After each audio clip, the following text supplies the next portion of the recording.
இந்த ஒரு டைலாக் ஒண்ணு இருக்கு, என்னன்னா காசுனடா காசு முக்கியம், இங்க மனுஷங்க தான்டா முக்கியம், அன்பு தான்டா முக்கியம், காசுலாம் முக்கியமே இல்லடா எவனா சொன்னான்னு வச்சுக்கோ, யோசிக்காம செருப்பால் அடிச்சு விட்டுருங்க.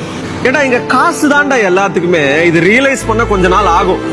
டைலாகா விடுறதுக்கு ஓகே தான், காசு முக்கியம் கிடையாது, அன்புன்றதா அனாத மயிறு அப்படின்னு சொல்லிட்டு.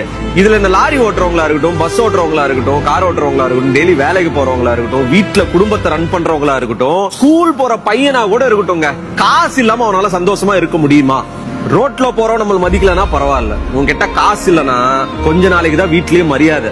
இந்த உலகத்திலே இருக்கிறத ஹார்ஷான ரியாலிட்டி இதுதான். சும்மா அன்பு ஒன்றுதான் அனாத, மனுஷங்க தான் முக்கியம், காசு முக்கியம், இதெல்லாம் யாரு தெரியுமா பேசுவாங்க?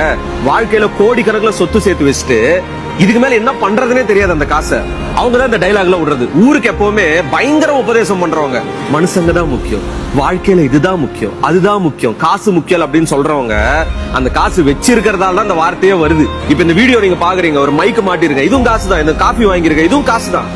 ஒரு 4 நாள் இருங்களேன்டா, அன்பு ஒண்ணுதான், மனுஷங்க தான் முக்கியம், காசு முக்கியம் இல்லன்னு சொல்றீங்கல்ல, ஒரு 2 நாள் இருங்கடா காசு இல்லாம, அதோட பெயின் உங்களுக்கு புரியும். இங்க ஒருத்தன் செத்தா